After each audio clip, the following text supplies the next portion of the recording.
जय हिंद साथियों, इस वक्त सुनने तो ऐसे मिल रहा है फिर से कोरोना वायरस ने महाराष्ट्र में अपने पैर पसारने शुरू कर दिए हैं, क्योंकि यहां पर महाराष्ट्र विकास आघाड़ी की सरकार है, जहां पर देश के आंकड़े 64,000 के करीब बताए जा रहे हैं।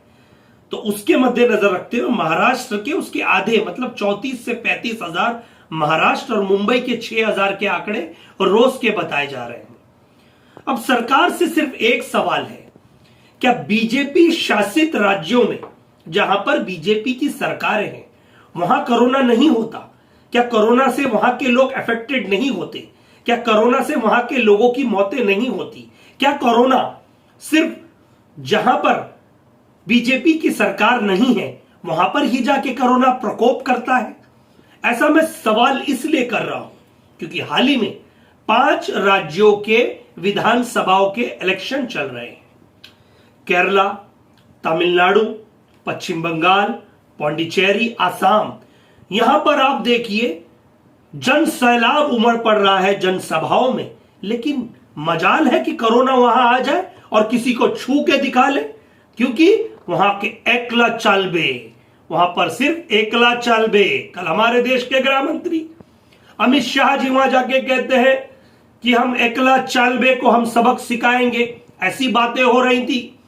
खैर वो तो एक राजकारण की बातें हैं, लेकिन मैं महाराष्ट्र सरकार से यह आग्रह करना चाहता हूं कि अब जो अटकलें आ रही हैं और सूत्रों के हवाले से ऐसी खबरें आ रही हैं कि आने वाली 2 तारीख के बाद से सरकार एक कड़ा मैसेज देने जा रही है।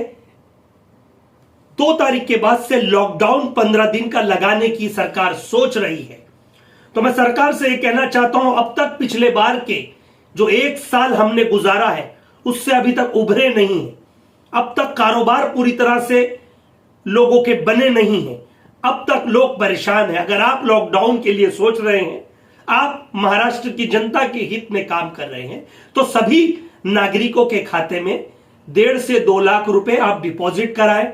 आप बेशक लॉकडाउन लगाएं, आप जनता के हित में बात कर रहे हैं। ठीक है, ये वायरस बढ़ रहा है, लेकिन उन साइंटिस्टों से भी एक सवाल, उन डॉक्टरों से एक सवाल, अगर ये वायरस है तो अब तक कोई पक्षी, कोई जानवर, इससे मौतें क्यों नहीं हुई?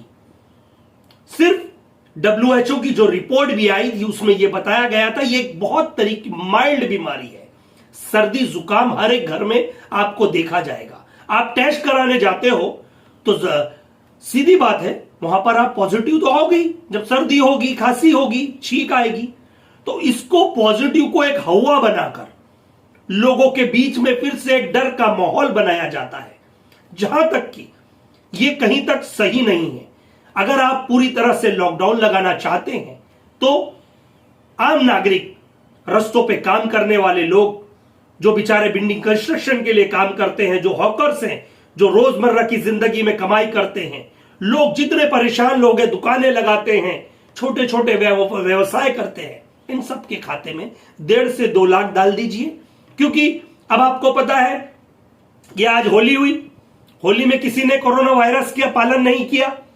आपने देखा अब माह रमजान आ रहा है, तो माह रमजान में भी आप लोग अब ये कड़ा जो आपका आदेश है ये लाने जो जा रहे हैं, उससे हमें कोई आपसे गिला शिकवा नहीं है। बस ये कहना चाहते हैं कि कोरोना वायरस सिर्फ जहां पर बीजेपी की सरकार नहीं होती वहां क्यों फैलता है?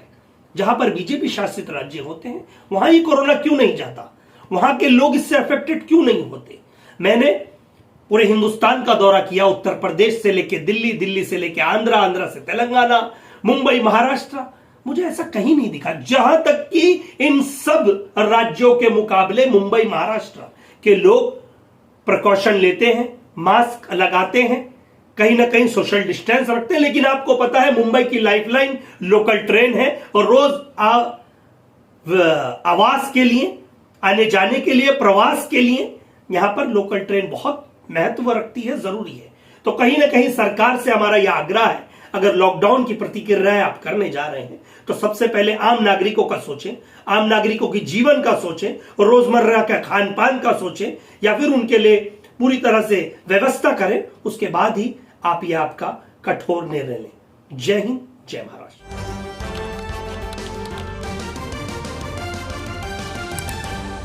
आपकी आवाज